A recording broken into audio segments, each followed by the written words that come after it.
Dalam demokrasi, kritik itu penting. Tapi ada satu hal yang lebih penting, cara kita berpikir saat mengkritik. Belakangan ini muncul pernyataan yang sangat tegas, bahkan menyerukan gerakan besar atas nama rakyat. Pernyataannya terdengar berani, tapi justru karena keberaniannya itu, kita perlu mengujinya dengan satu pertanyaan sederhana. Ini argumen hukum atau keyakinan pribadi? Mari kita dengarkan dulu pernyataannya. Resolusi kita 2026 adalah memakzulkan Gibran. Rakyat harus turun, people power dengan cara damai dalam masa yang banyak.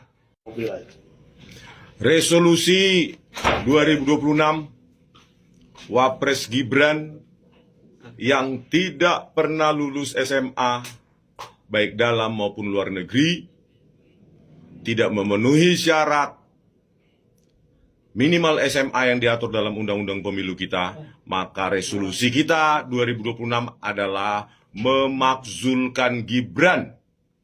Rakyat harus turun, people power dengan cara damai dalam masa yang banyak.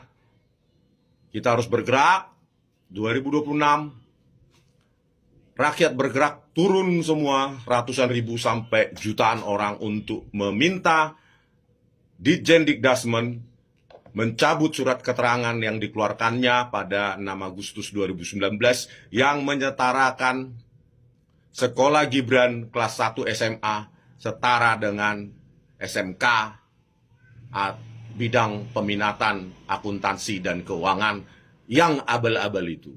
Dan kita harus menjadi pemilik, rakyat harus menjadi pemilik di Republik ini, karena kedaulatan rakyat adalah kedaulatan yang tertinggi.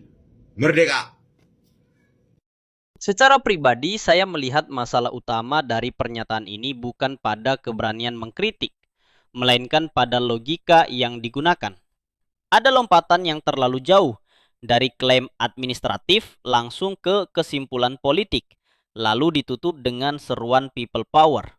Seolah-olah ketika keyakinan pribadi tidak diakui oleh lembaga negara, maka sistem hukumnya yang harus dianggap salah.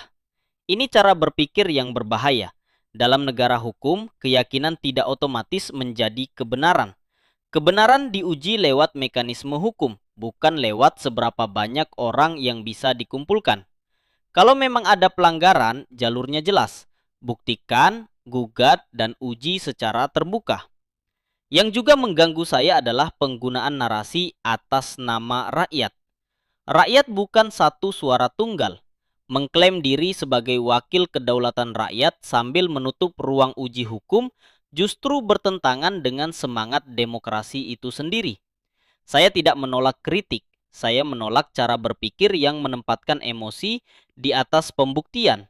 Karena begitu itu terjadi, yang kita bangun bukan peradaban hukum, tapi peradaban kecurigaan. Dan bagi saya, di titik itulah pernyataan ini patut dikritik.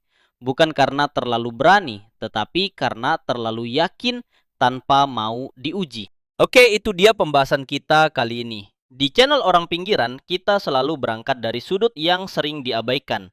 Suara kecil, logika sederhana, tapi argumen tetap harus tajam. Karena kalau bukan kita yang ngebedah, siapa lagi? Media besar sering terlalu halus, sementara drama publik dibiarkan liar tanpa dikupas. Kalau analisa barusan nambah wawasan, dukung terus channel ini. Tekan like-nya, komentar biar algoritma tahu Suara Pinggiran juga layak didengar. Dan jangan lupa subscribe supaya kamu nggak ketinggalan kupasan selanjutnya. Kita bakal hadir lagi dengan sudut pandang yang lebih kritis, lebih blak-blakan, dan lebih menyentil. Drama publik nggak pernah tidur, dan kita juga nggak akan berhenti membongkarnya. Assalamualaikum warahmatullahi wabarakatuh. Shalom, Om Swastiastu, Namo Buddhaya, salam kebajikan, Rahayu. Sampai jumpa di konten berikutnya.